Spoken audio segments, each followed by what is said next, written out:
बिस्मिल्लाहिर्रहमानिर्रहीम। मालूमाती fact TV के मुअज़्ज़ज़ नाज़रीन को खुश आमदीद। दोस्तों, इस वक्त पूरी दुनिया में ब्लैक आउट टेक्नोलॉजी का ख़तरनाक तरीन इस्तेमाल किया जा रहा है। हमने भारत में देखा कि पूरा दिल्ली ब्लैक आउट हो गया। इसके बाद पाकिस्तान में बदतरीन ब्लैक आउट हुआ। अब सबसे बड़ी खबर और शायद सबसे खतरनाक भी जो आ रही है वो है ईरान के एक बड़ी न्यूक्लियर फैसिलिटी में मुकम्मल तौर पर साइबर हमला करके इसकी बिजली को बंद कर दिया गया है।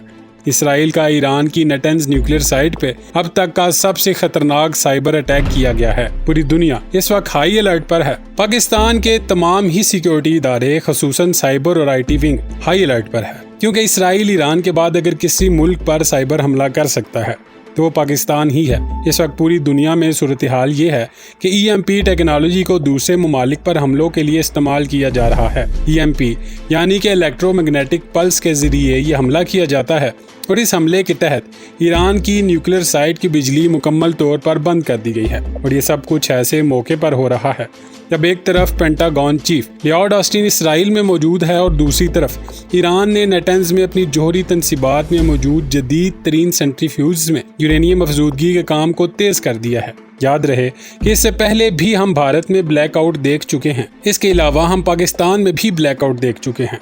दोस्तों, ये एक आम शख्स के जहन में ब्लैक आउट से शायद यही तासुर जाता है कि शायद किसी जगह की बिजली जैसे आम हालात में बंद हो जाती है, वैसे ही कोई सिनेरियो होता है।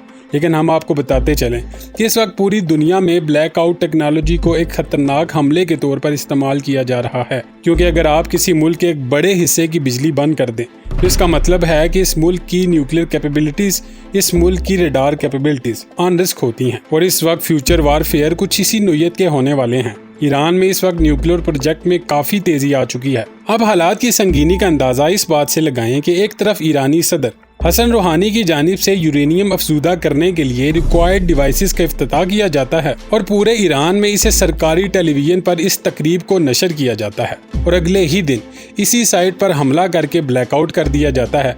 सूरत हाल ये है कि इस वक्त पूरी दुनिया में चंद एक ममालिक के पास ये ब्लैकआउट टेक्नोलॉजी मौजूद है, जिसमें सरे फहरिस्त इसराइल और चाइना है। आपको ये जानकर हैरानगी होगी कि चाइना के पास भी ये सलाहियत है कि जब वो चाहे इसका इस्तेमाल करके किसी भी मुल्क को 1 मिनट में अंधेरे में धकेल सकता है। भारत इस वक्त चाइना के साथ एक किस्म की डायरेक्ट वॉर में है। लद्दाख में एक दफ़ा फिर से खतरनाक फौजी झड़पें चाइनीज़ और भारतीय फौजों के दरमियान हुई हैं। यही वजह है कि मोदी की जानिब से भी अपनी फौज को हाई अलर्ट कर दिया गया है, क्योंकि भारत को खतरा है कि चाइना किसी भी वक्त इंडिया में इलेक्ट्रिसिटी ब्लैकआउट करके इसे कोई खतरनाक नुकसान पहुंचा सकता है।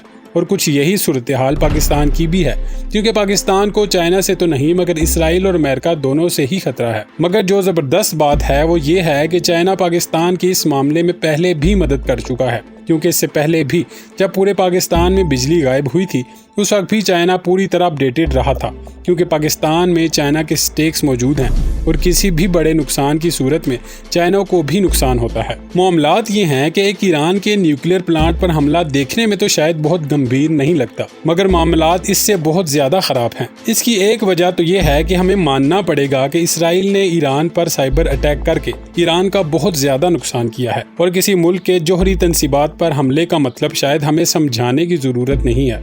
लेकिन मामलात को हम बेहतर इसलिए कह सकते हैं कि नेटन्ज साइट जो ईरान में है ये अभी फुली ऑपरेशनल नहीं है। बहुत सी चीज़ें अभी तक इसमें अपग्रेडेड नहीं है। ईरान की साइबर टेक्नोलॉजी भी कोई बहुत ज़्यादा आगे नहीं है। लेकिन जो खतरनाक सूरत हाल है वो ये है कि ईरान और पाकिस्तान का बॉर्डर जुड़ा है। अगर ईरान के न्यूक्लियर प्लांट पर हमला होता है तो ऑटोमेटिकली पाकिस्तान के इदारे हाई अलर्ट तो होंगे ही।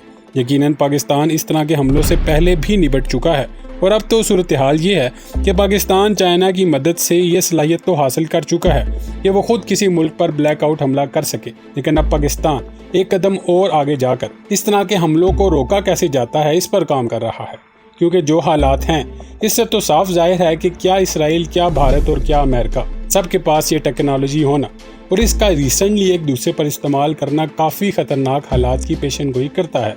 आप हमें अपनी राय से ज़रूर आगाह कीजिएगा। हमारी इस वीडियो को लाइक और हमारे चैनल को सब्सक्राइब कर लें ताकि हर तरह की इन्फॉर्मेटिव वीडियो आपको बआसानी मिलती रहे।